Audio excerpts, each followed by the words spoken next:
Welcome to That's What She Said, where we'll spill the tea on women empowerment in the Great Lakes Bay region with your host, Christiana Malacara.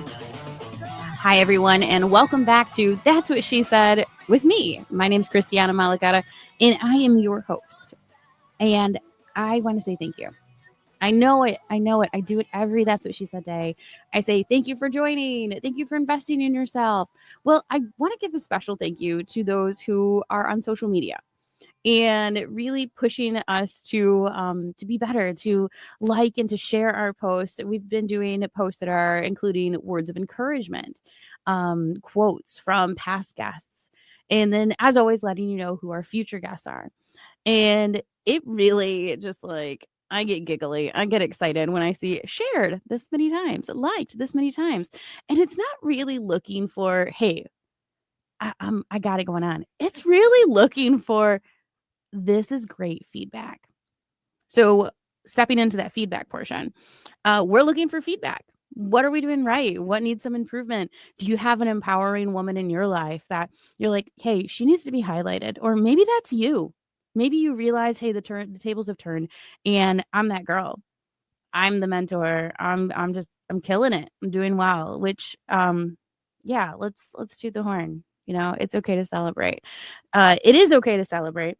And it's okay to gloat, right? It's okay to gloat. I was actually telling my daughter this the other day. She is nearing the end of her school year, and she's doing pretty stellar as a student and an athlete. She does several sports, and we were just busy running around with her and my son. And she's just like, oh, Mom, I did so good on my spelling test. She's in elementary school. I made it a big deal, right? She's studying 12 words.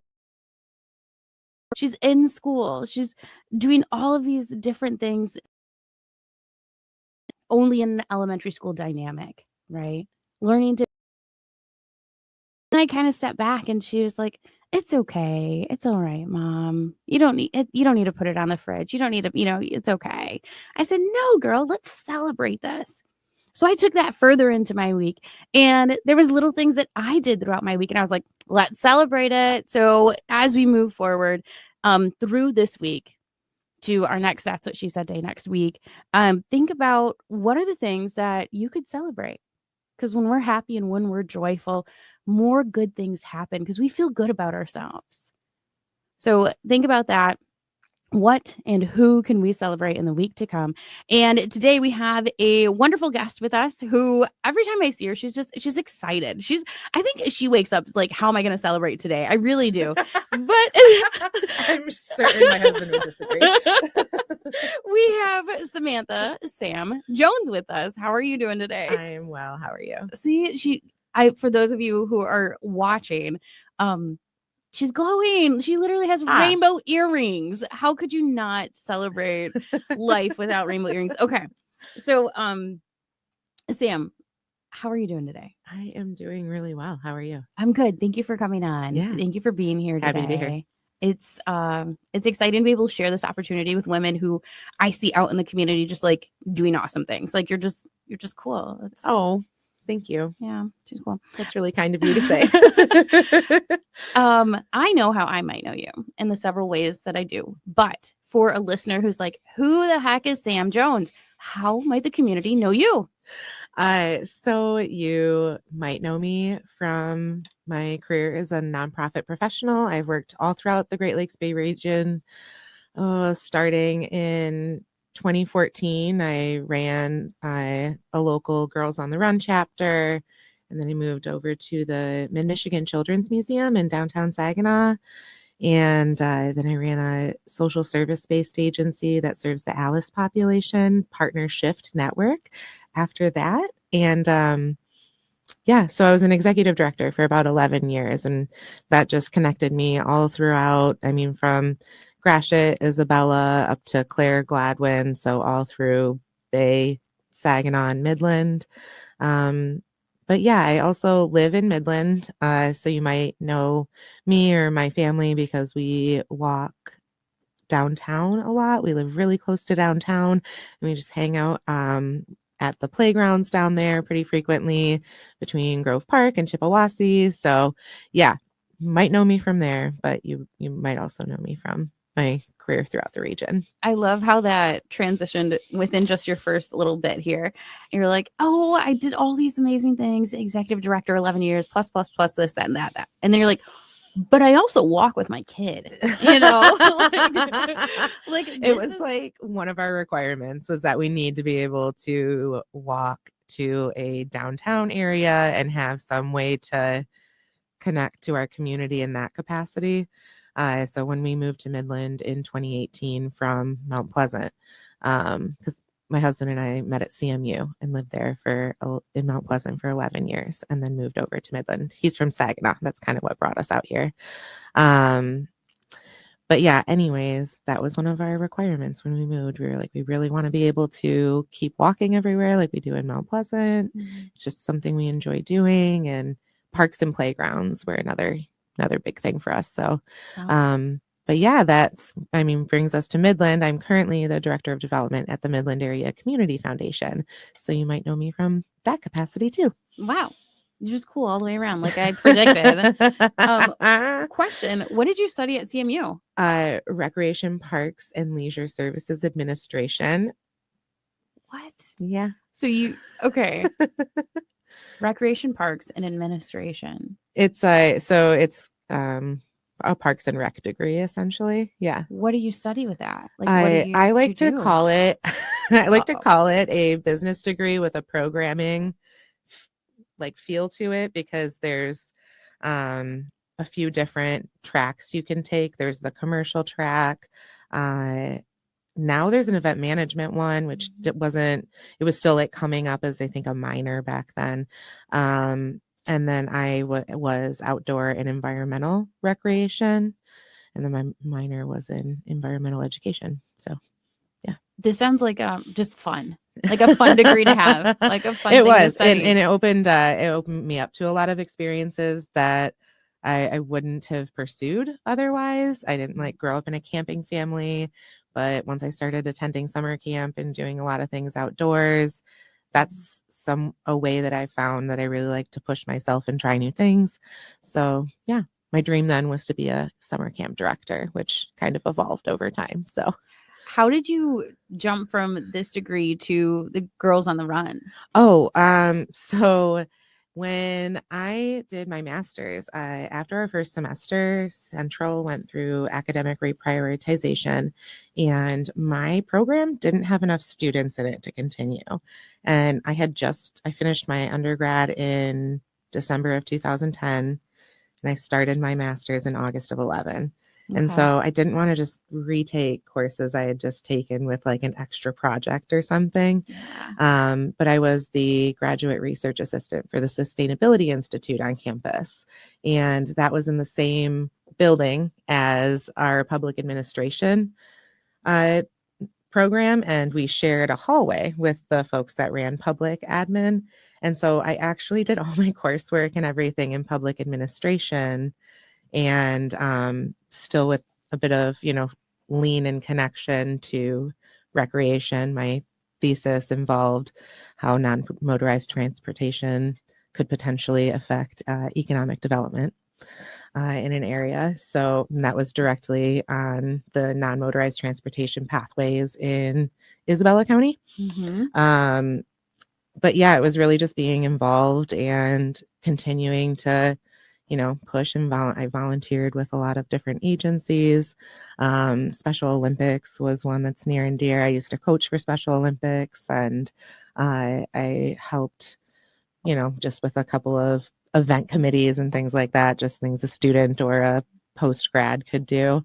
So you really stepped up for your community in a leadership role right out of, and you're still in school.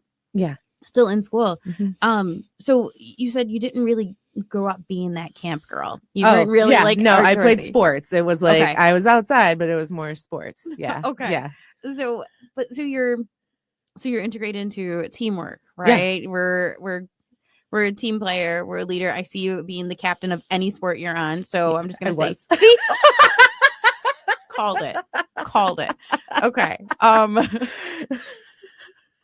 And they say I'm not good at reading people. I am very good at reading people. And by they, I mean my mom. Anyway, so yes, so we're shifting here. We're a leader throughout obviously high school into college, and then you're stepping up as a volunteer. What was that first kind of trigger for you? Is like, I should volunteer to do this? Because some people don't volunteer. They just don't see that as like something that fits into their lifestyle, which is totally fine. Because we also need people to attend these events, not just volunteer at them. But what was that triggered you? Just like, I need to step up and be a volunteer. Yeah. So it's not anything that happened at that age. I grew up doing things in the community with my family. So they were pretty involved in their local church. And so I know we did some volunteer opportunities through that. Youth group was a way I got just introduced to helping in the community and volunteering. And so it was an introduction from my family at a young age. And then, also as I got older, I just kind of sought those experiences out. I've just, it's actually funny that we're talking about this. My dad, a couple of years ago, he was like, "Hey, I ran into so-and-so from, you remember her from high school?" And I was like, "Yes, Dad, I remember this individual." And he goes, "Yeah, when I told her what you do for a living, she was like, oh, I knew Sam would always go off and do something that aimed to help people. That's always what she was doing, speaking up for people and that don't have a voice, or encouraging others." And so that was something that really resonated with me, because as a high schooler, I didn't see myself like that, or as a middle schooler, I didn't see myself like that.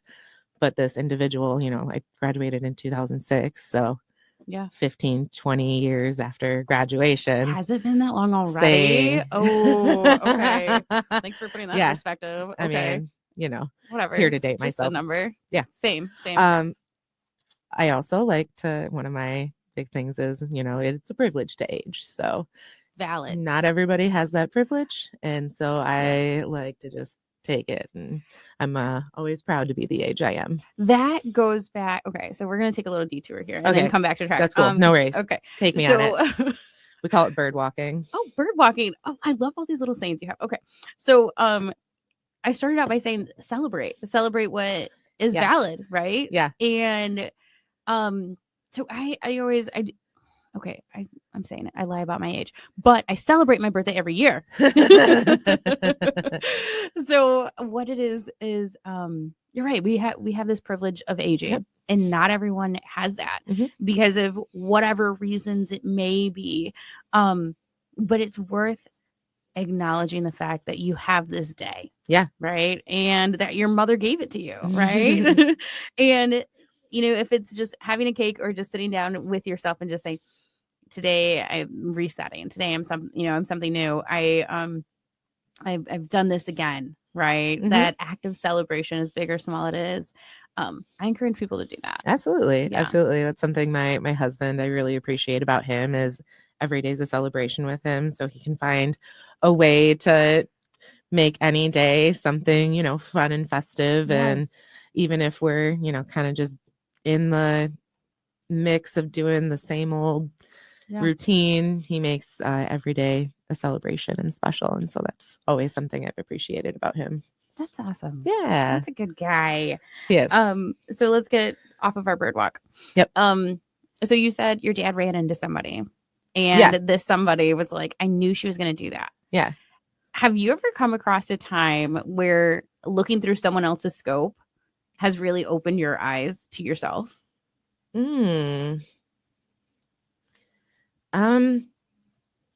suppose when I guess more when forced to, something I don't like to always, take credit for things, especially, my career up until now, I was an executive director. So I had volunteers or a board or a team. And so it was never about like me. It was like, no, we did this. Like I couldn't have done X without you doing Y. And we couldn't have had whatever that product might be, so that's something I've always really leaned on. And so I have a hard time taking credit for things. But recently it's actually funny because Kevin was sitting in this chair like what, an hour ago. Yeah, not even. He continues to push this one at me, but we had our most successful Give Local Midland campaign and that we've ever had, and we raised more than $500,000 for local nonprofit endowments in Midland County, and that's something I'm super proud of. And Kevin just continues to reiterate with me, like, Sam, like this would not have happened without you doing this. This is, I mean, it was really encouraging to hear that, and to, and not just from Kevin, he's just been the most consistent about it. Mm-hmm. Yeah, and insistent, I suppose. But really the whole team made sure that I knew that, I'm new there, so that like I'm a part of it, and that my presence is not only like filling a void, but making a difference and making an improvement. And so I always want to be, a good team member. And that's just what made me really excited about that. Do you think that it's important to keep those people in our life? I call them cheerleaders. Oh, I mean, absolutely. Absolutely. Yeah. What is it that someone could do if they don't have a cheerleader? If there's someone that Ooh. they're like, I'm just moving through life and I have friends, I have people, but no one who's just like, you're doing it. You are the me. There's not necessarily always a me, a we, right? Because you said it. You said, when there was something that's happening, you didn't want to take full credit. You're like, we did this, not me. And as the team captain of your life, how can we get more cheerleaders in our life? Oh, well, my husband had a colleague who always said you have to be a friend to have a friend. And so that's something that I've been living by. And and this is just, I guess, a piece of advice. There's a core value in Girls on the Run to always lead with an open heart and assume positive intent. And that has been my go-to since I was introduced to that program 11 plus years ago. And assuming positive intent is really, I think, a way that you open yourself up. Maybe you're a little more vulnerable, but you're able to better connect with people by doing that. And that also allows people to be more perceptive to maybe being your cheerleader. Yeah. Being on your side. Being on your side. Yeah. We had a woman in that chair a few weeks ago, and she had said something along the lines of, you need to be able to go up to bat for yourself before someone can go up to bat for you. You need to be an advocate for yourself. Yes, absolutely. Before, anybody can hop on board and, be like, hey, I'm Team Christiana, right? I'm Team Sam, and that's it. We have to be vulnerable. That's one thing I just heard you say. We have to be vulnerable. We have to be, and this other guest, she had said, genuine. Yeah. Oh, absolutely. Genuine. Authenticity is, that's so important. Tell me what that means to you. It's no, I don't exactly know how to put words to it. Like, you're not fake. You're the same person. To, obviously we all have like little things we do differently with whatever way we're engaging, but when your name comes up, it's, a consistent, this is how I know this is who this person is. And by being authentic, you get those types of relationships consistently. So I guess I kind of strayed here. No, you didn't. That was good. Keep okay. going. But it's just like being real. Like, it's okay to make mistakes. You don't have to lie about it. Like, it's fine. Mistake made. Let's find a solution. Let's figure out maybe how we can change things up and try again. But how are we ever going to improve on ourselves, on our community, and our organizations if we don't try things, if we don't make mistakes? And by owning up to mistakes, it opens up opportunity to problem solve and to come up with creative solutions. So as opposed to, if you make an error, as opposed to like hiding it and just fixing it on the sly and whatever. I mean, just being able to be like, hey, this is the thing, and here's how we're going to fix it in the future, and open yourself up to feedback. I think that also ties into like professionally constructive criticism. I mean, that's something that I didn't always take well. But and I haven't professionally really had a leader or a boss since I was an executive director pretty much out of grad school. Love it.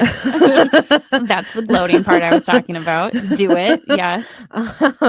No, that's not. If you've ever been an executive director, you know that's not a gloat. It is so much work. It truly is. It truly is. But yeah, Sharon Mortensen has been amazing to work with and to work. Obviously, collaborating within the community, that's awesome. But being a part of the team that she's cultivated and created, and having that, person you can go to and, be real with and get constructive criticism and know it's something that's really intended to improve you and to improve your performance, not just because it's the way they want it to be, but because it's better for the organization and for our community. The bigger picture. Yeah. Wow. You know what I mean? Yeah. I really like that. I like where we're going with this. So for those of you tuning in, we have Sam Jones here talking to us, and she said something really cool. She said, you have to be a friend to have a friend. Did I get that right? Yep. Okay. And we are, we're going to come right back. So stay tuned, and we're going to come right back with Sam Jones and talk a little bit more about, how to be a good friend. So we'll see you in a few.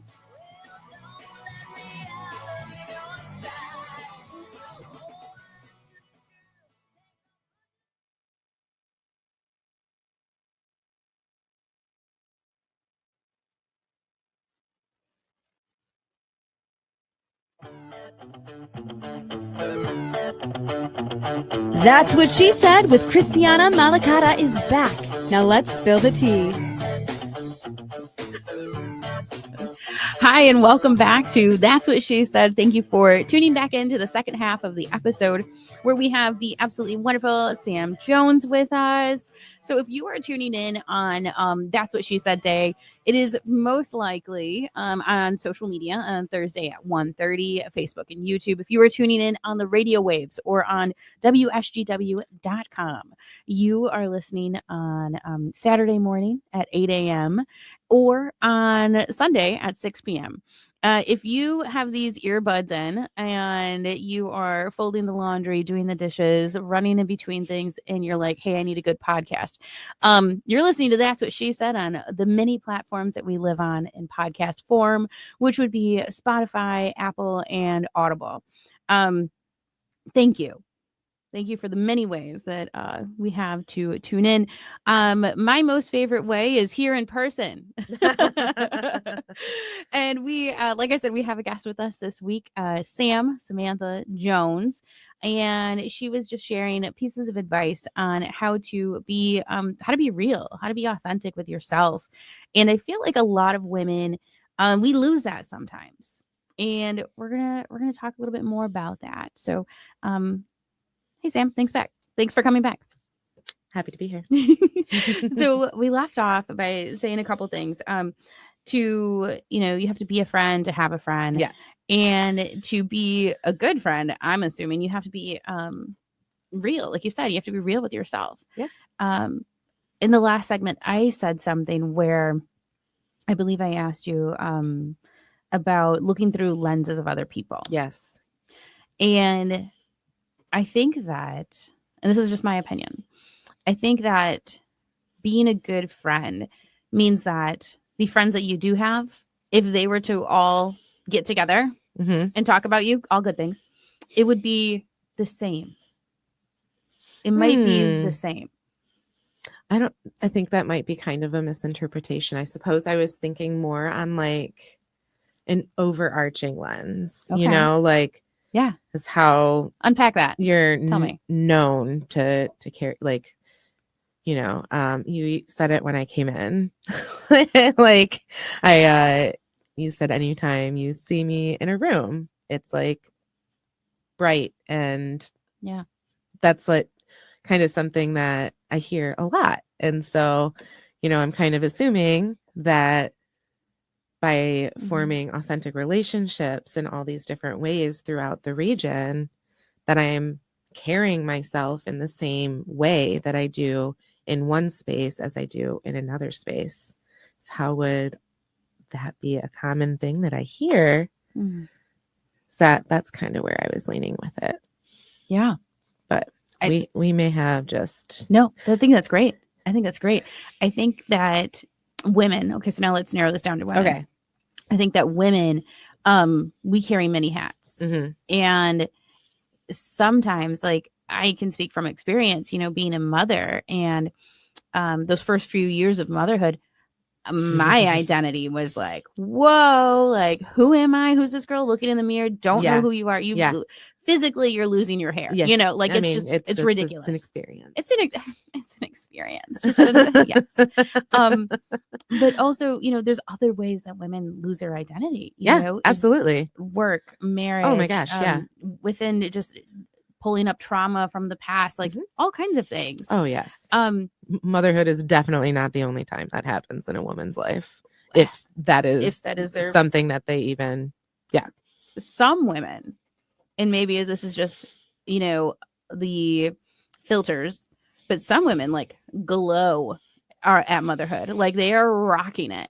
Meanwhile, I mean, we don't know what's going on. We don't know. Surface, exactly. Yeah. Exactly. I don't know. So I don't know how their day is going. Oh my gosh, you mentioned perspectives before. And then that's kind of like how always assume positive intent has just invaded most areas of my life in a great way. I think we're getting somewhere. Okay. So in your life, as a woman, as a married woman with a child, how has your identity shifted? Yeah. So, I mean, I've always kind of I've been a caregiver. Like, I lived with a bunch of my male friends, my buddies in college, and their moms apparently all like called me mother hen, or maybe they did, and then they just like blamed it on their moms later. Yeah. But I've always been known for kind of trying to make sure everybody's taken care of. And so I feel like that happened pretty naturally, but I was physically kind of broken after having my son. So that was a really hard time for me to actually like ask for help and like need help with just like the tiniest things. It's tough for someone who wants to be like confident and independent to be in this world of unknown where I'm like, all right, which of my friends went this way with how she parents and how she does things, and what can I ask her for advice on? Or like, because you don't want to go to the internet. Don't go to the internet, guys. Don't do it. Don't do it. Don't Google how to be a mom. If you're going to chat GPT anything, don't do that. So why was it challenging for you to lean on someone when you needed to? It's a good question. I think it's, asking people to prioritize me instead of like, just, I don't know, just having to be like, hey, this is what I need. It's just sometimes hard for me to do that. And asking for help is tough. It's natural. It's hard. Yeah. But you know what's hard is thinking you can do it all. Yes. That's even harder. And then failing. That's even harder. That's correct. Okay. Yeah. So but you had just said when you were in college that you were the caregiver. Yeah. So that was easier than asking for advice or help? I mean, it can be, especially when you're in a space where you don't know what to ask for. You know what I mean? You're a new mom. You've got a newborn.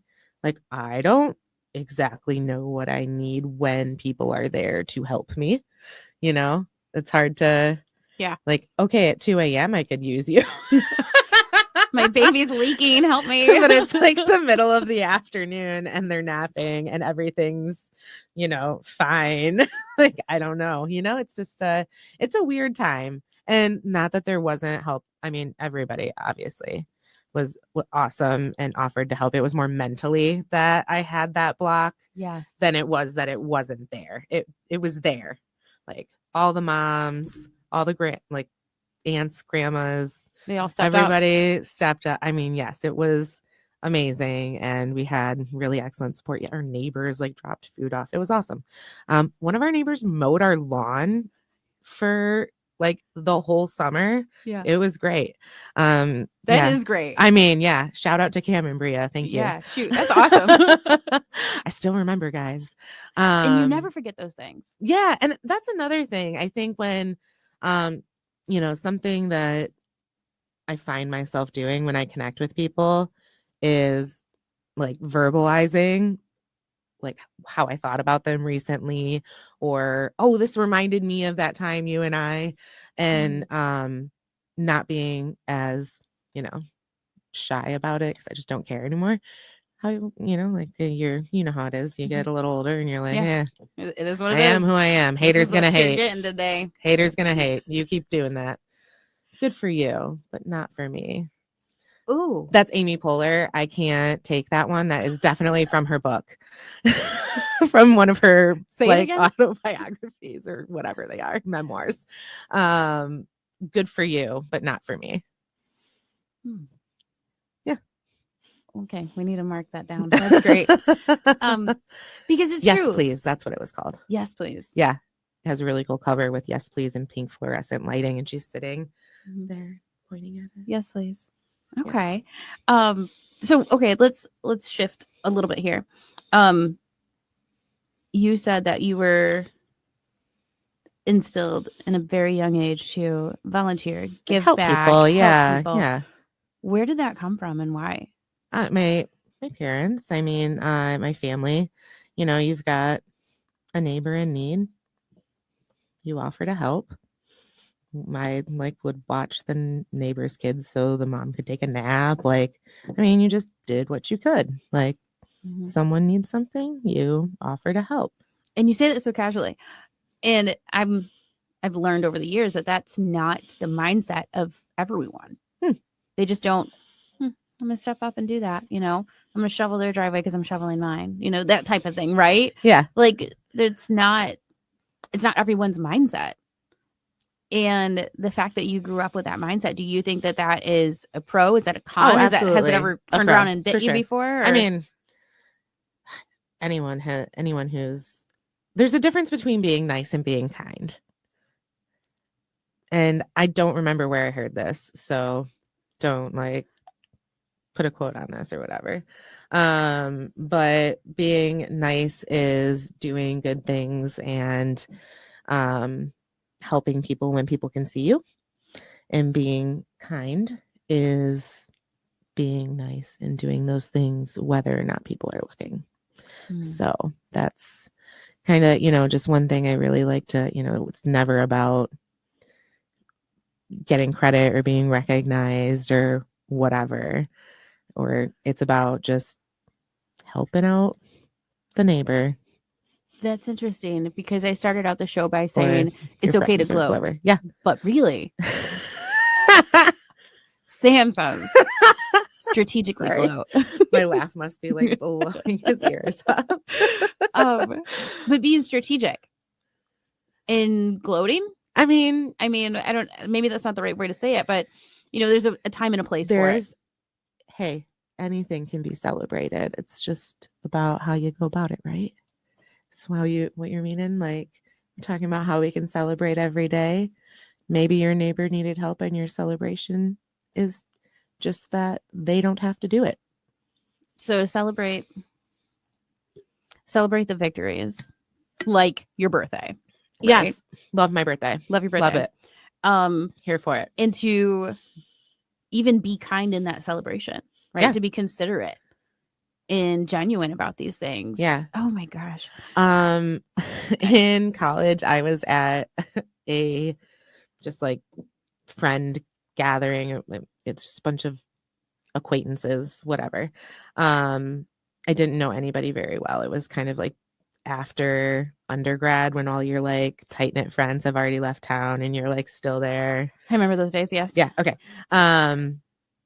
And someone came. We were in Mount Pleasant. Someone came to the party and they had a bunch of packs of seeds, and this person is a part of the Saginaw Chippewa Indian tribe. And he said, oh, well, it's my birthday. And on our birthdays, we like to celebrate the people who give us energy and give us life.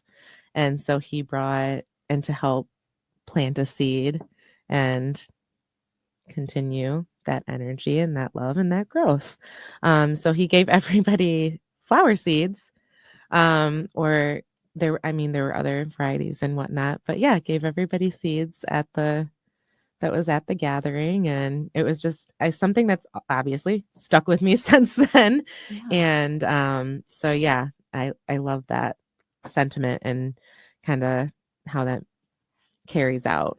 That's awesome. Yeah. I really like that idea. I was actually looking up birthday traditions not long ago. My birthday's around the corner. No one needs to note June 7th, but nobody needs to note it. That's my niece's birthday and my sister's birthday. It's a beautiful day. Yeah. It's a good day. It's like the ideal day to have a birthday to be. Anyway, it's not about me. It's not about, and I was looking up, just different methods on how to celebrate birthdays. Mm-hmm. And, it obviously came up like surprise birthday party, intimate birthday party, big birthday party, dance, all these things.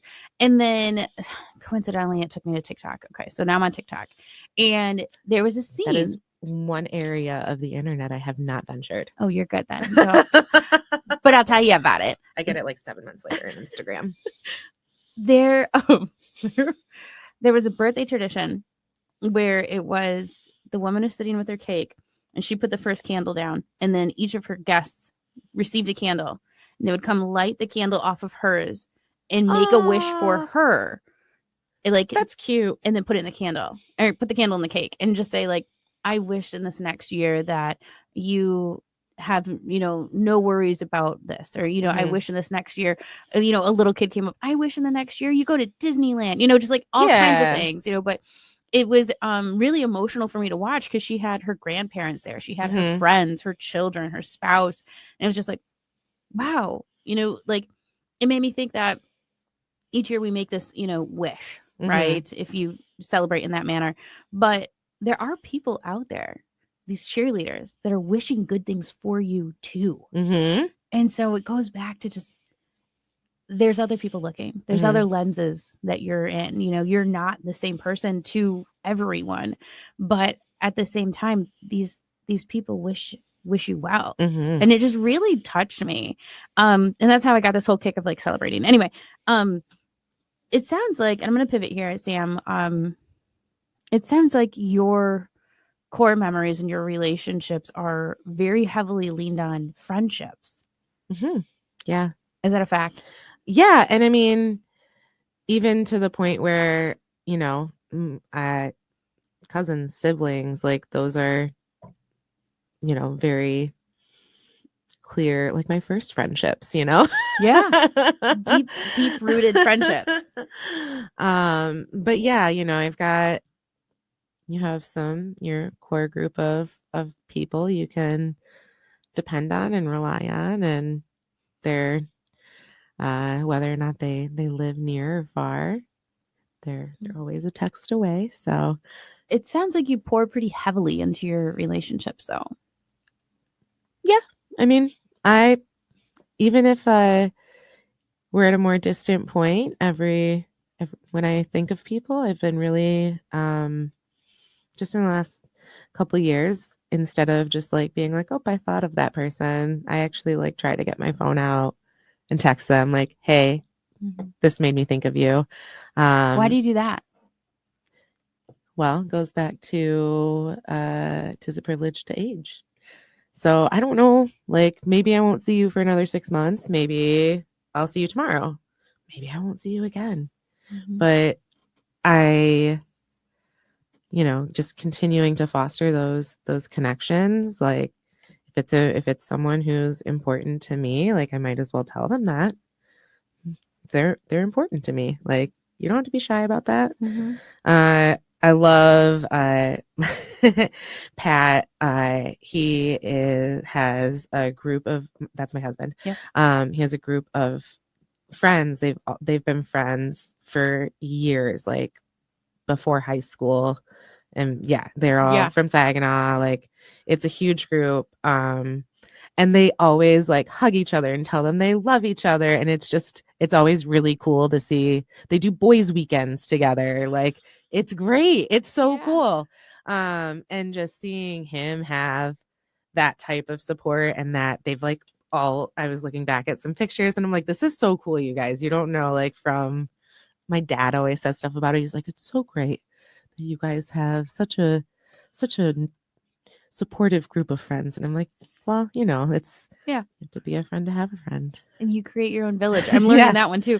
And I love how you did your dad voice, like your dad's voice, like that whole. That is not at all what he sounds like exactly. either.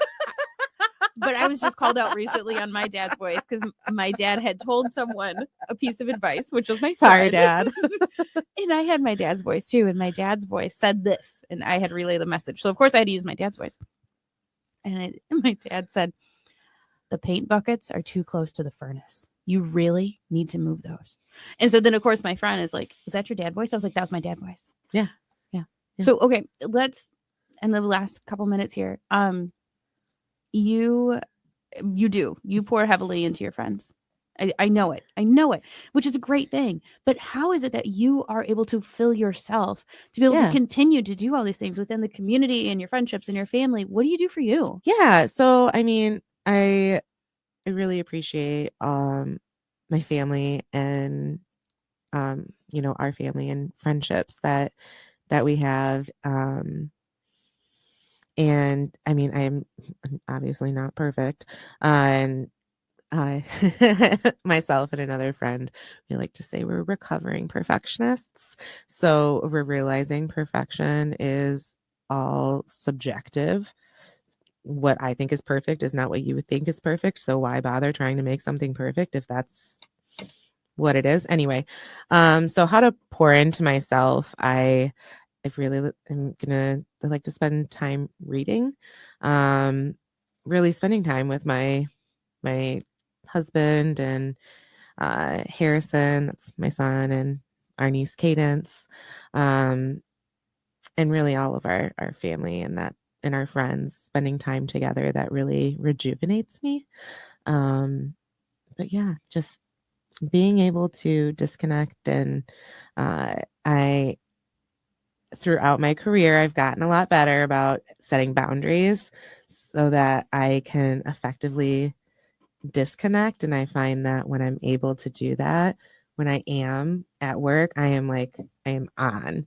And so really, it's hard to do too, like to disconnect, to set boundaries. Yeah, to set boundaries. Yeah, it is. But by setting boundaries and trying to make, really to ensure you have those clear priorities. And I'm not always great at it, like I have definitely had to be told every once in a while to get some perspective. So in our last minute here, what is one piece of advice that you would give to a woman in the Great Lakes Bay region? One piece of advice I would give to a woman or any women in the Great Lakes Bay region would be to get involved and find something you care about. Love where you live. If you're gonna invest in yourself, you might as well invest in your community as well. Awesome. Well, thank you, Sam. Thank you.